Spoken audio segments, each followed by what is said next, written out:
আমরা কিছুই করতে পারিনি আল্লাহ, রমজান মাসে আমরা কিছুই করতে পারি নাই। আমাদের মতো গুনাহগারকে আল্লাহ তুমি সেই কাতারে শামিল করো। পুরো রমজানে আমরা আমাদের গাজার ভাইদের জন্য কিছুই করতে পারি নাই, একটা টাকা সাদাকা পাঠাতে পারি নাই, ওদেরকে একবেলার খাবার দিতে পারি নাই। রমজানে আমরা কোরআনের হক আদায় করতে পারি নাই, খাস করে তওবা করতে পারি নাই, তাহাজ্জুদ ভালো করে করতে পারি নাই, তারাবি ঠিক মতো করতে পারি নাই।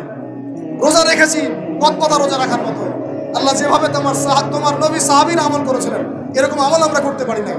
তাও তোমার ক্ষমা, তোমার দয়ায়, তোমার রহমতে আজকে আমাদেরকে ক্ষমা করো এবং এই শিক্ষাগুলো থেকে আমাদেরকে ভবিষ্যতে তৌফিক দান করো, যাতে করে আমরা তোমার রেজামন্দির মতো করে জীবনযাপন করতে পারি, গুনাহমুক্ত জীবনযাপন করতে পারি, ইসলামের জন্য একদম জান মাল সময় উজাড় করে দিনের খেদমত করতে পারি।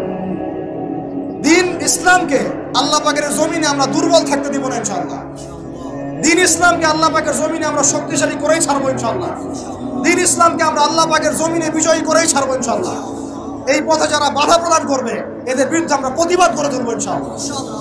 আল্লাহ রাব্বুল আলামিন আমাদের সবার দিলের মধ্যে দিন ইসলামের প্রতি খাস মহব্বত দান করেন, কোরআনের মহব্বত ঢেলে দেন, ঈমানের মহব্বত ঢেলে দেন, সুন্নতের মহব্বত ঢেলে দেন এবং সাহাবীওয়ালা জিন্দেগি আমাদেরকে যাপন করার তৌফিক দান করেন।